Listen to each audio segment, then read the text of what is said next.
Thanks for your time anyway, listening to the Aversoro Resources story. Just take you through that over the course of the next 10 minutes or so. Quick overview. So Aversoro Resources is listed on the Toronto Stock Exchange and also the London AIM market. We're a West African gold producer with producing mines in Liberia and Burkina Faso. The contribution from each of those mines last year was roughly 50-50, with around 110,000 ounces produced from each of those mines. We're a low-cost operator. We're mining comfortably less than $2.50 a tonne and less than $2 a tonne actually in Burkina with our owner-operated fleet. And we also have a mine-building capability. The CEO, Sir Hanuman, ex-Koza Gold, he built 3 of their mines for them as they went from a couple of $100 million market cap to a $2 billion company that they are now. So we have a significant mine building capability. We're well funded by a Turkish billionaire called Mehmet Nazif Kunal, who's supported our growth so far. And with the history of the assets, for those not familiar, so the Liberia asset, New Liberty, that company was basically bankrupt back in 2016 when we bought a controlling stake in it. So we've spent 2017 turning it around, and now that's delivering and performing very well. And actually in the February of 2016 as well, just before that, we acquired the Yuga mine from Endeavour, and at that stage Endeavour felt that that mine was coming to the end of its life and only 18 months left to process stockpile, but we're now sitting there having lowered the mining cost to less than $2 a tonne and exploited some of the satellite deposits around the process plant. We're now sitting there with a mine life out to 2027 with significant upside potential to come on both of those projects from the exploration that we were doing during the course of last year, which I'll talk to.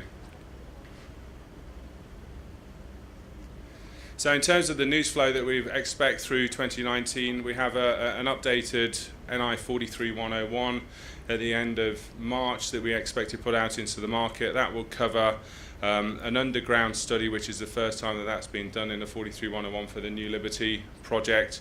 It'll include a maiden reserve on a satellite 35 kilometres away from the main pit called De Blama.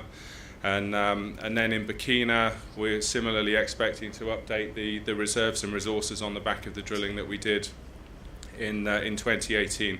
Again, significant success there, basically just drilling off resources and converting them into reserves, so pushing out the mine lives, which was, if there was a challenge on the projects that we heard in the market, it was around the mine life. So we focused a lot during the course of 2018 on extending those, and we've had a lot of success. So we'll be putting out the guidance. It's a little bit late this year. We'll be putting out guidance for 2019 towards the end of Q1 at the same time that we come out with those updated 43-101 for New Liberty, which we're expecting to be very significant.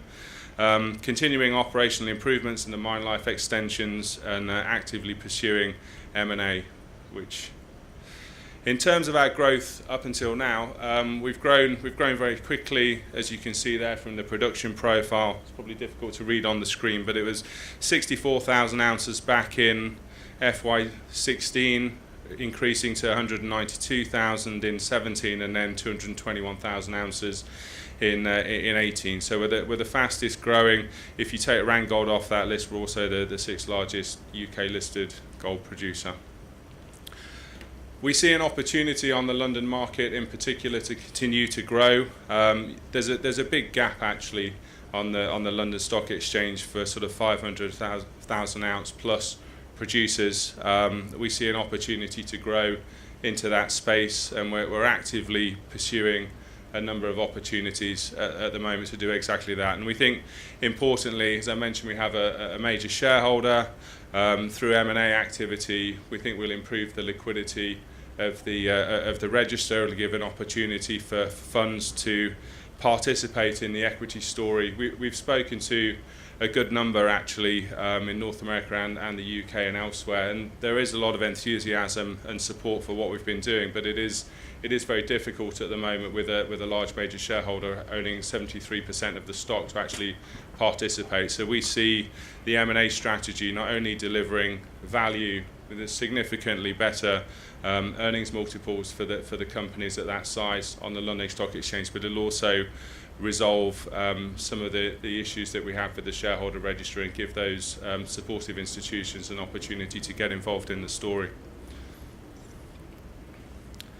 So, exploration overview, we drilled over 220,000 metres last year, diamond drilling.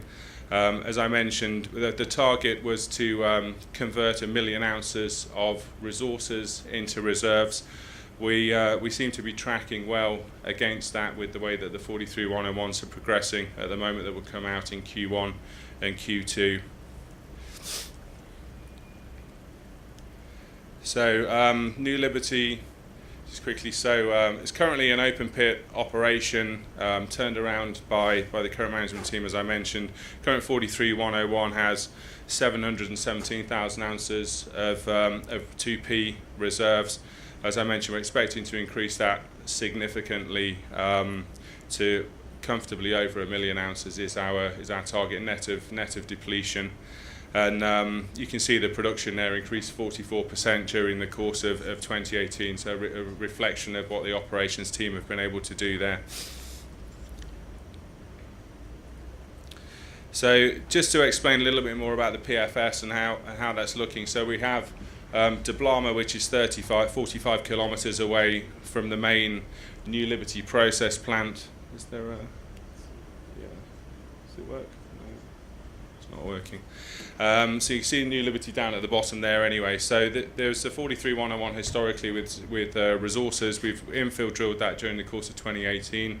We're expecting to see first reserves, and the idea is that we have a smaller open pit at New Liberty, maybe operates for the next 3 years or so, and then we go underground on the high grade material, which fundamentally changes the economics of the project for the better. And at the same time, we then move the open pit mining equipment after year 3 over to De Blama and start mining there. So we get a significant increase in mine life, NPV, without having significant capital cost associated with it. So we're quite excited about this. We think it could fundamentally change the way that the project looks. It's okay at the moment, but this will be a real step change for the project. So the other thing we're talking about quickly with New Liberty, so this is focused in on De Blama.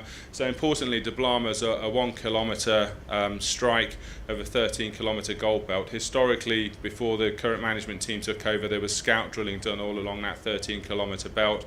Very prospective, very good hits, but when the decision was taken to build the mine around 5 or 6 years ago, all of that work stopped, and then the company got into difficulties with the non-performance of the mine. Now that the mine is performing well, we've been able, the next step is putting De Blama into the reserves, and then obviously stepping out drilling a long strike for that 13 kilometres. And we think there's significant upside potential to this. Historically, this is what investors actually were getting excited about and what they participated in. So it's great actually that the company is now getting back to talking about that story and bringing it into the numbers. So just Yuga quickly, so again an open pit operation. It was acquired by Aversoro Resources at the end of December 17. You can see 600,000 ounces of reserves there, 110,000 ounces produced from this mine last year. Significant upside to basically drilling off resources and converting them into reserves. The land package that we hold, Balago we acquired from Golden Rim Resources, and then the Yuga and Ware licenses we acquired from Endeavour in the transaction back in originally on the private side in February 2016, and then came into the public company in December 17. So story there, we've had again significant success drilling off resources and converting them into reserves. So Gasol is a 2.5 kilometre strike anomaly. We drilled off 600 metres of strike, and we have 125,000 ounces at over 4 grams.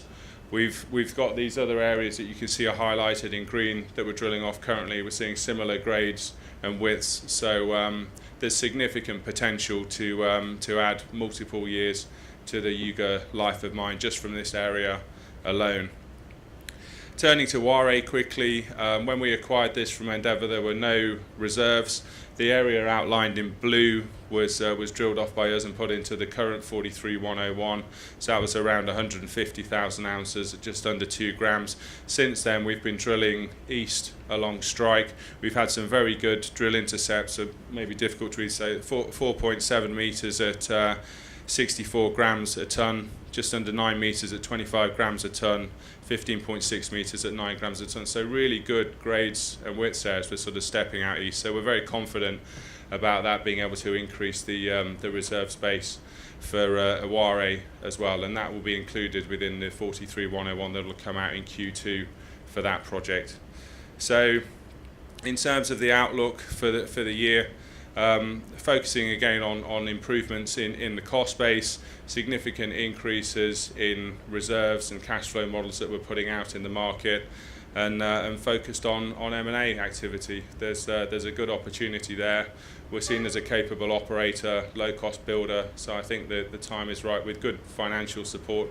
I think the time is right for us to capitalise on that and move forward. Thank you.